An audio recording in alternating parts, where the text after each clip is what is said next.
Good evening. Welcome to California Today. I'm Ling Zhang. Here are today's top stories. It's been a little over a week since the Silicon Valley Bank collapsed, but state lawmakers are asking the governor to recuse himself from the bank bailout process, since he and his wife are clients of the bank. State lawmakers and the governor are still in disagreement over whether to penalize the oil industry for windfall profits. Now the governor is proposing to let the state's Energy Commission decide. Los Angeles Metro has a new idea for reducing crime and homelessness at its stations. Their plan is to play classical music. Following the Silicon Valley Bank collapse, California leaders are calling for Governor Newsom's recusal in the bank's bailout. State lawmakers say the governor has a potential conflict of interest due to him having personal ties to the bank.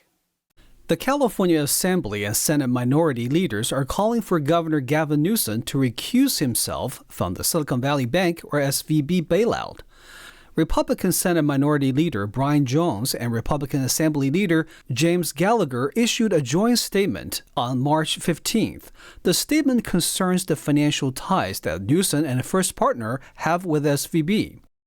Newsom issued a statement on March 11th in response to the California Department of Financial Protection and Innovation and FDIC closing the bank on March 10th. He said, quote, "Over the last 48 hours, I have been in touch with the highest levels of leadership at the White House and Treasury. Everyone is working with the FDIC to stabilize the situation as quickly as possible, to protect jobs, people's livelihoods, and the entire innovation ecosystem that has served as a tent pole for our economy."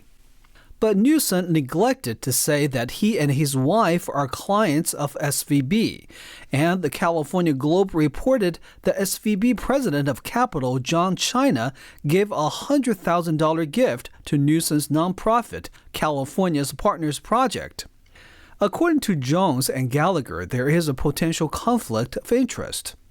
Their statement says, quote, "The governor is prohibited from taking administrative or other actions that could benefit his own financial circumstance.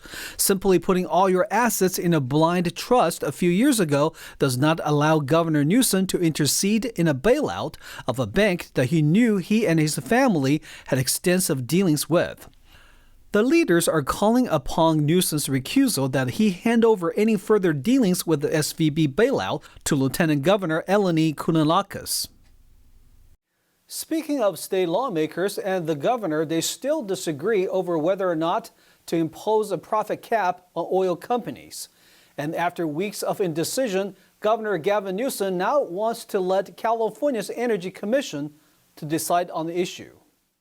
For weeks, Republican and Democratic lawmakers voiced skepticism about Governor Gavin Newsom's plan to penalize the oil industry for windfall profits. Energy experts told the legislature that a profit cap or additional taxes could drive up gas prices even more.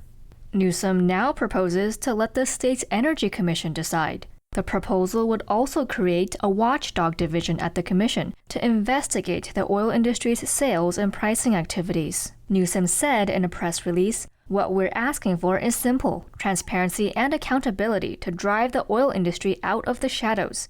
Now it's time to choose whether to stand with California families or with big oil in our fight to make them play by the rules."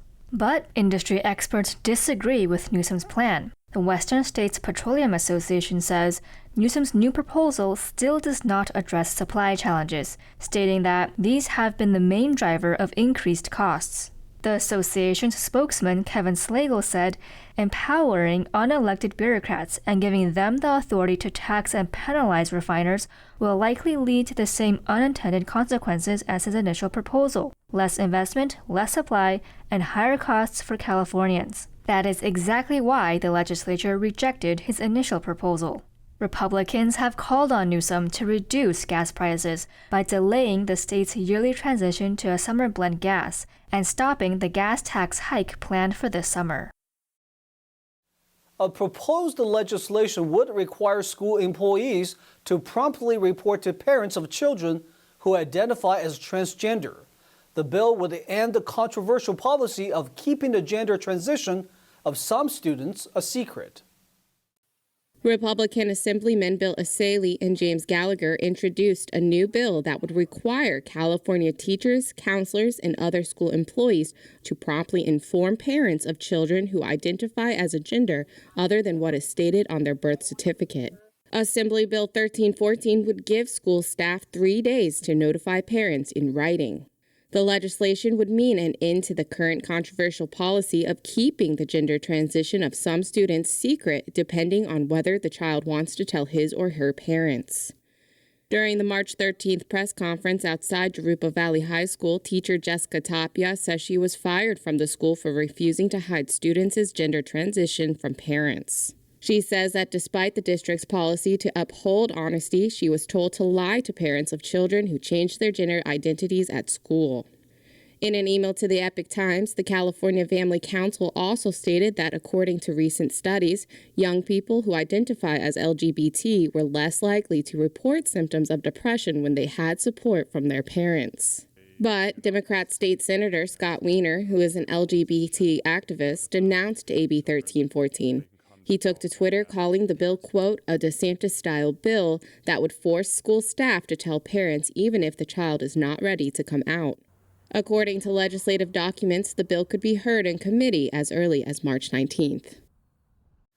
The Los Angeles Metro station is hoping to combat crime and homelessness by playing classical music at one of its stations. The music is part of a larger pilot program hoping to deter criminal activity.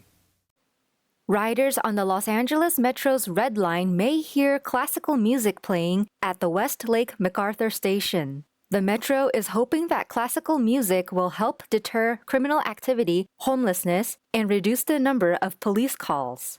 In a February statement, Metro officials say, quote, the idea is to create an atmosphere that is comfortable for spending short amounts of time transitioning through our station, but not conducive to hours-long loitering. Dave Sotero, the LA Metro spokesman, told the Los Angeles Daily News that crime is now down about 20% and the number of emergency service calls dropped by 75% after the music program and other safety measures were launched in mid-February.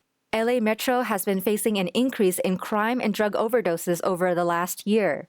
According to Gina Osborne, the chief safety officer for LA Metro, 2022 also saw a 24% spike in major crimes such as rape, aggravated assault, robbery, and murder. And less severe crimes also increased by 14% during the same time period. Metro officials said that in addition to classical music, the pilot program will also have so-called ambassadors stationed at transportation hubs to offer aid to passengers, address concerns, and cultivate a welcoming environment. Outreach teams are also being deployed to connect the homeless with housing resources. The 2023 salmon fishing season is closed until next year. The state's wildlife department cited dwindling salmon numbers, but they are optimistic that the fish population will rebound. Let's take a look. The National Marine Fisheries Service closed the 2023 salmon fishing season in both California and Oregon. This closure applies to both commercial and recreational fishing and will last until 2024. Charlton Bonham, director of the California Department of Fish and Wildlife, said, this is a decades-long trend, and the past few years of record drought only further stressed our salmon populations. According to officials, both the Sacramento and the Klamath rivers will see a record low number of salmon returning this year. This is the second time salmon fishing season has been canceled on the West Coast, both times due to prolonged drought. The Fish and Wildlife Department's spokesperson, Jordan Traverso, remains optimistic. She told the Epoch Times, the good news is that salmon numbers fluctuate, and we anticipate that the fish born this year will have better success thanks to the ample precipitation received this year. She says other projects, such as dam removal on the Klamath River, can also help restore salmon numbers. The Pacific Fishery Management Council, which manages fisheries along the West Coast, will hold a public meeting in Santa Rosa on March 21st about the closure. We are going to take a short break, but here's a look at what we got for you when we come back. The state's mountains saw another round of snowstorms this weekend. Residents and visitors enjoyed some fun in the snow. The recent storms have also damaged a large portion of the state's strawberry fields. Floods drowned hundreds of acres along the coastal areas of Monterey County. And tens of thousands of runners enjoyed a marathon in Los Angeles. The run took participants around the city's internationally renowned iconic landmarks. That and more on California Today.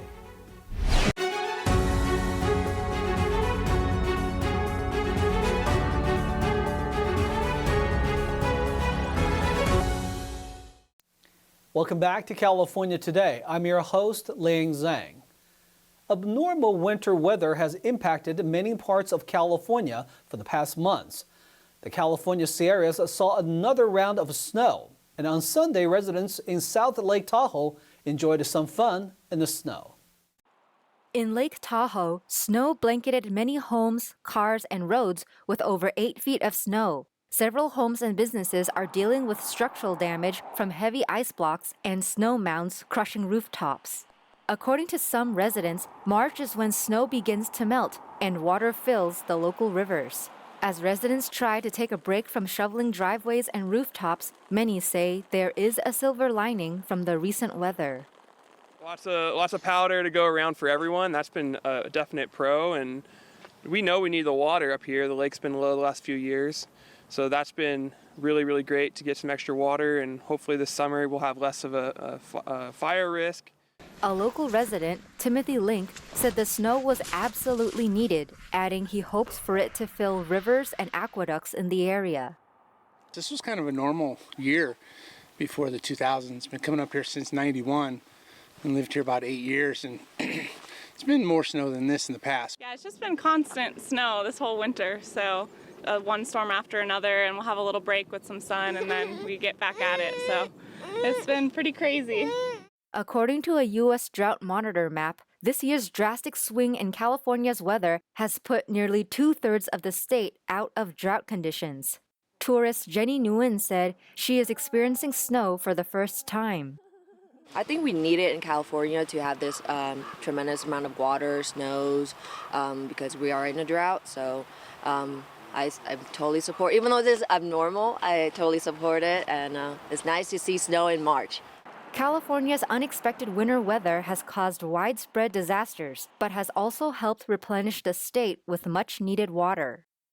You definitely see some structures that have fallen apart a little bit, so it's hard to know fully until everything melts off, but there's definitely some structures that have been damaged from this. But everyone's been helping each other out here in town, and we're a good snow town. We try to stick together and help each other when things get rough like this. So.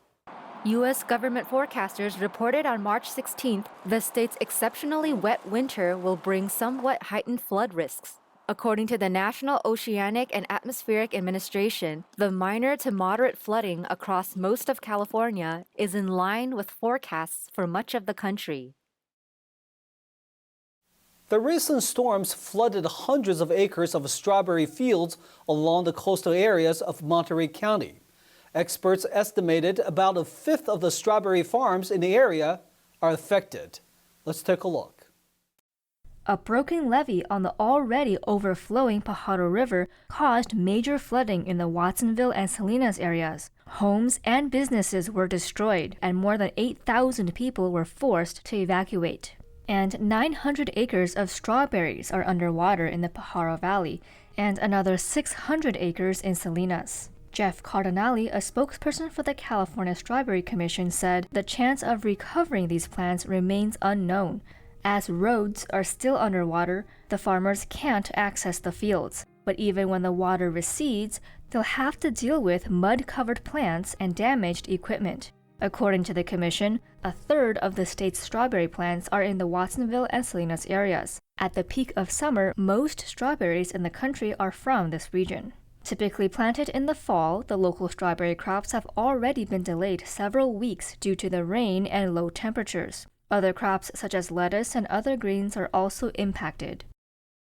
Weather has been dominating the news in California for a while now, but in LA, athletes didn't let the rain to get in the way of participating in the LA Marathon. Let's hear what some of the winners said to NTD's Jackie Rios. Cloudy skies and cool temperatures did not stop more than 20,000 participants from taking to the streets early Sunday as part of the 38th annual Los Angeles Marathon and trekking to the finish line. Runners gathered at Dodger Stadium while organizers advised runners to watch out for potholes caused by the recent rains, though many were being filled out for the race. This year's top winning country was Ethiopia, coming in at first and second place. Let's hear from the top elite competitors of the marathon. The race is good. Thank you, race organizer, and I love you, America. The 26.2-mile run took participants around town to Alice's internationally renowned iconic landmarks, including Chinatown, City Hall, Little Tokyo, Music Center of Los Angeles County, and much more.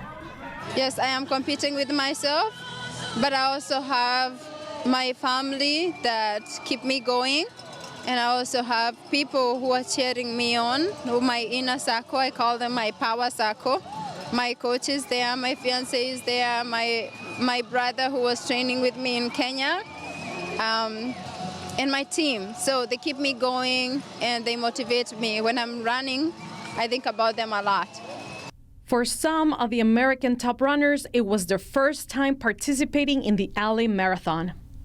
I've won quite a few marathons, but never one like this big as First American. Obviously, I didn't win, but as First American, so it's kind of a special day. I wanted to do LA Marathon for a long time. It just hasn't been able to line up with my schedule.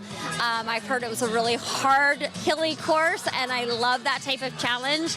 And so I'm really excited that I was able to do it today and be able to be First American. Wow, well, so I've heard a lot of great things from the LA Marathon, and I wanted to come out here and run a good time. I wanted to qualify for the trials. This was my first marathon too, so it was time to do a full marathon and just see what was going to happen. And I wasn't so sure what the course was going to be like, so it was very hilly course. So yeah, but happy to be out here. Marathons are also known to be a place for people to fulfill their dreams or goals and try new things.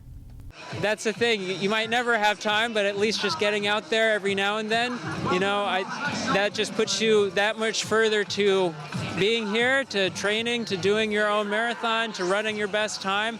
And I think that's what makes sport really great, is anyone can do it.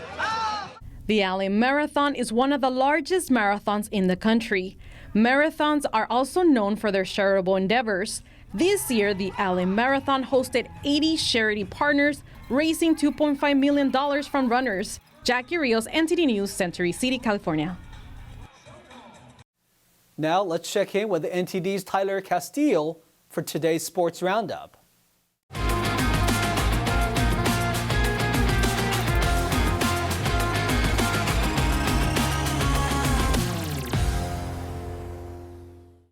I'm Tyler Castillo, taking you through the California Today Sports Roundup.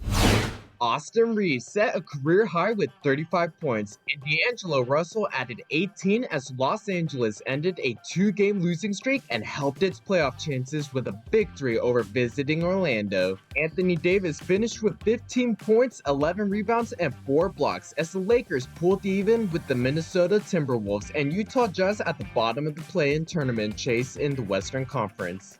Paolo Banchero and Franz Wagner each scored 21 points, and Cole Anthony added 17 as the Magic were unable to pull off a weekend sweep as Los Angeles defeated the Clippers 113-108 on Saturday. Lakers 111, Magic 105.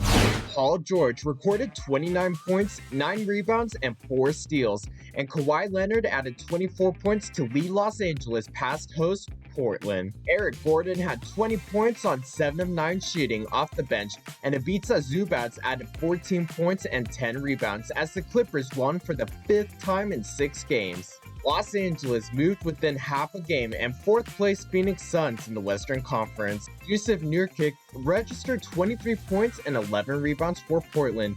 and Damian Lillard scored 21 points to top 20 for his 31st consecutive regular season contest. Lillard also had 9 assists and 7 rebounds, but was just 4 of 17 from the field. Clippers 117, Trail Blazers 102. Elias Pettersson scored his career-high 33rd goal of the season as visiting Vancouver beat Anaheim and took both games of a 2-game California swing. Pettersson eclipsed his previous season best of 32 goals from last season. Canucks goalie Colin Delia stopped 17 shots. Delia grew up just north of Anaheim, home of the Ducks in Rancho Cucamonga. Ryan Strome scored the lone goal, and John Gibson stopped 38 shots for Anaheim, which is halfway through an 8-game homestand. Canucks 2, Ducks 1. Kelvin Leerdam scored his first MLS goal since 2020 to help the LA Galaxy salvage a 1-1 draw against the visiting Vancouver Whitecaps on Saturday night. Leerdam's contribution from close range just before halftime of LA's home opener canceled out Tristan Blackmon's earlier header as both teams failed in their quest for their first win of the season. The Suriname International's offense was vital for the Galaxy on a night they were injured without striker Javier Chicharito Hernandez and winger Douglas Costa. Julian Gressel contributed to his 3rd assist of the season to set up Blackmon. He has now set up every goal for Vancouver this season, save one, an own goal off Dallas Paul Arriola. Galaxy goalkeeper Jonathan Bond departed after 25 minutes with an apparent shoulder injury, and 18 minutes later, Vancouver attacker Sergio Cordova left with what looked like a knee issue. Galaxy 1, Whitecaps 1. That is it for today's Sports Roundup. I'm Tyler Castillo. Thank you for watching.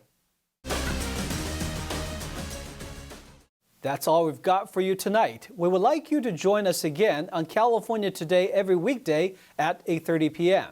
Make sure to check out our broadcasts on our California Today webpage. You can find it at ntd.com/California-today. You can also find all of our top latest clips there, ready to share with friends and family. Send us a message on Twitter, Facebook, or Instagram, or through our email, california.today@ntd.com. I'm Liang Zhang. Have a wonderful evening.